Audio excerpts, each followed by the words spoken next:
Hello, friends, and welcome back to Stories About Entitled People. An energy vampire named Karen opens our video today, and we'll tell you why another fight ensued after a short pause. So don't forget to subscribe to our channel if you're new here and turn on notifications so you don't miss a new video every single day. Here we go. Karen thinks that rules don't apply to her because I spend money here.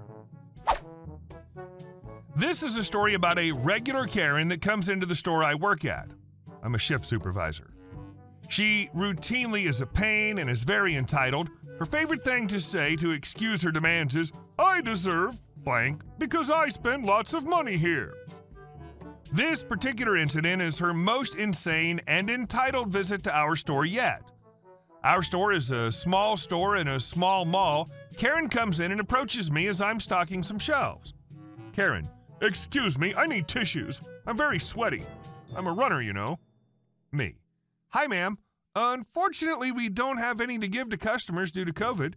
However, there's a public bathroom across the hall that's open where you can freshen up.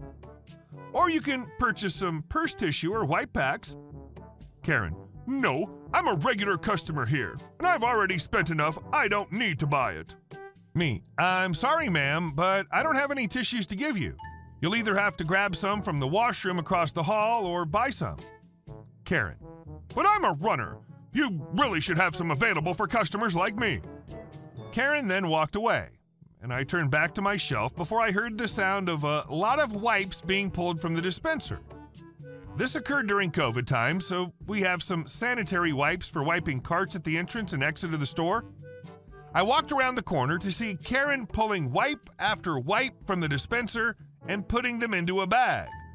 We have a store policy that's posted in the dispenser that the limit is 2 wipes per customer.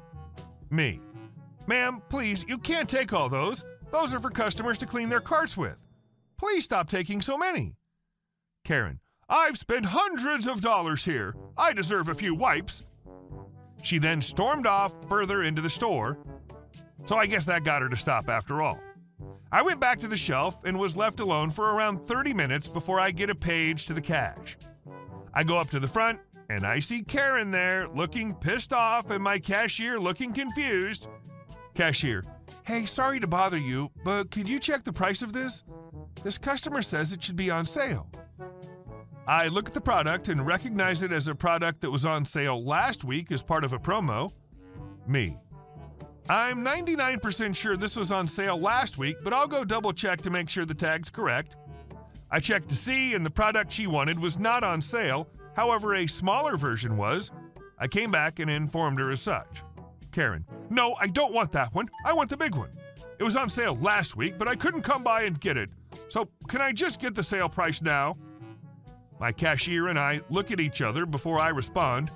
Me, "I'm sorry, ma'am, but that's not how sales work." Do you have a rain check receipt? Karen, "No, I wasn't able to come by.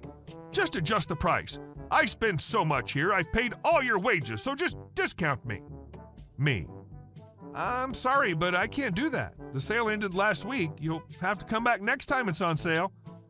Karen, "Let me speak to your manager. I'm friends with the owner. They always give me the most recent sale price." I do as she asks and call the store manager up to the front. He comes up and hears what she has to say. To my glee, he says, "Manager, the sale ended last week. You'll have to come back when it's on sale again." Karen, "Do you realize how much I spend here? I should get this on sale with how much I spend here. This place is corrupt." Manager, "I'm sorry you feel that way. Unfortunately, we cannot give you a sale price that's no longer applicable. Otherwise, we do it for everyone. Is there anything else we can do for you today?" Karen, "No, this is disgusting. I'm not spending that much." Karen then stormed out without buying anything. What was the product she wanted? $3.99 toothpaste that was on sale for $1.99 last week. We had a smaller size of the exact same toothpaste on sale for 99 cents that week, but no, she didn't want that one. That was a surprise. The whole story, I was picturing some expensive little boutique and the lady was fighting over some pricey crap, but no, toothpaste. And our next story. Karen gets humiliated by owner. This story is the story of a good friend of mine's grandfather and how he dealt with his inheritance in a very unique way. He had 2 sons, and each of them also had 2 sons. In the last half year of his life, my friend and me visited him every morning and every evening. You see, he didn't want to go into a retirement home, and apart from getting ready in the morning and in the evening, he really didn't need any help. Now, I need to explain something real quick. Back in the day, we still have mandatory service in the Army for 12 months, but there were several ways around it. I'll only explain the most common way, since it's connected to our story. You see, instead of going into the Army, you could say that you refused to go to the Army for ethical reasons, which was really just a formality. You simply wrote a 1-page essay why you think being in the Army would violate your personal ethics, and they pretty much had to accept it. But that meant you had to go into civil service. Civil service could be any kind of job that, in a wider sense, is a service to society. So these jobs ranged from kindergarten to retirement homes and anything in between, like hospitals, homes for the physically or mentally disabled, Meals on Wheels, pretty much anything you can imagine. You'd be paid for that time the same amount of money you'd get in the Army, and had the right to certain perks like a free room, health insurance, work clothes, etc., the same stuff any soldier gets. Plus, since soldiers get free food, you either get free food or a food allowance. I did my time in a retirement home, and it was an awesome experience. I think a job like that really widens your horizon as a young, arrogant crap, and really matures you and shows you what's actually important in life. Back to the story. I was just done with my time in the retirement home, and for 1 year, simply wanted to get a job to make some money. Then one of my best friends comes to me and tells me he needs my help. His grandpa can no longer do everything by himself, but really only needs help in the morning to get ready and in the evening. Since I learned how to do this from real professionals, he asks me to show him. So his grandpa doesn't yet have to go into a retirement home. He later admitted Grandpa said he'd rather kill himself than go into a nursing home, and he seemed really serious about it. He didn't tell me at the time since he didn't want to pressure me into helping like that, which I really appreciated. He was one of my best friends, and I really liked his grandpa. When I was younger, I did not have a grandpa, but when we visited him all the time, I became his unofficial 5th grandson, so of course I said yes. The original plan was to show him for 2 to 3 weeks and then observe him for another 2 to 3 weeks, then he would do it all on his own. But we ended up doing it together for over half a year. Then Grandpa had a stroke and died within 2 days in the hospital. 2 days later, my friend asked me to come with him to the lawyer where the list would be read. His grandfather had specifically asked that his will should be read the day before he gets buried, which is quite unusual, but not illegal as such. I asked why he wanted me there, and he told me the lawyer had officially invited me since Grandpa had left me something as a thank you for my service. I was a bit embarrassed, but also happy that Grandpa had thought so highly of my service he even put me in his last will. Now, my friend's dad is an entitled a-hole, and the same goes for his uncle. We arrived there and went into a room. My friend is F, you get 3 guesses who me is, entitled dad is ED, and entitled uncle is EU. ED, to me, why the hell are you here? I know that Dad called you in jest his 5th grandkid, but this is for real family. EU, I bet the little gold digger hoped he'd get some money in the will. Me, I was asked to be here by the lawyer? Take it up with him. I have no idea why I'm here. ED, if you pulled something to get his money, I'll sue you so hard, even your kids will still need lawyers. F, show some respect and stop shouting. I know you two didn't really give a crap about your dad, but at least show a minimum of respect. EU, how dare you talk like that to your elders, you little crap? F, you two get exactly as much respect from me as you showed your father. None. He really shouted the last word, and it finally shut the two up.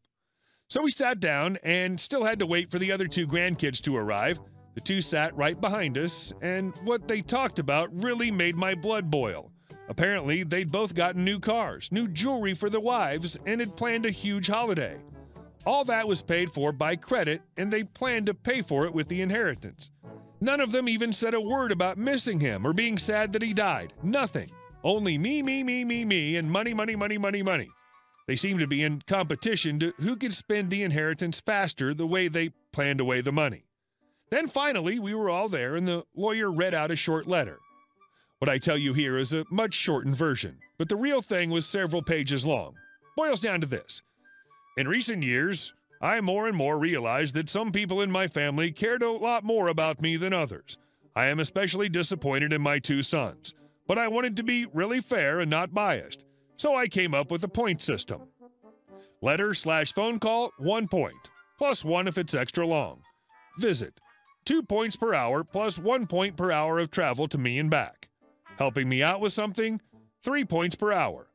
This is the final result over the last 3 years of my life. ED, 8 points. EU, 10 points. EU Kid 1, 150 points. EU Kid 2, 133 points. F Brother, 288 points. F, 7,341 points. Me, 5,883 points. My lawyer has already liquidated most of my assets except the house. Once it's sold, the money will be divided by the points, so we know what each point is worth, and then every person gets a share of the money according to his points. For about a minute, you could hear a pin drop. Then both ED and EU started shouting at the same time that they knew we would have pulled something and this would never stand. Of course, they tried to sue, EU as kids and ED together, but they lost, and there was a secret clause. Not really secret, it was simply not read to us that day, so nobody realized it was in there since we all assumed everything was read to us on that day by the lawyer. Anyway, there was a clause in the will that if someone sued against the will, he loses his share of the inheritance. It took nearly 3 years until all the lawsuits were over. I was blown away when we finally got the money. I'm not naming a sum, but it was way more than I felt comfortable accepting, so I wanted to give at least some of it to the other 3 grandkids. But my friend finally convinced me to accept by saying to me, "You cared for him when he needed it, without expecting anything for it, which makes you 10 times more his family than any of those efforts. They got what they deserved." Hey guys, thank you all for watching the video. I'll see you in the next one.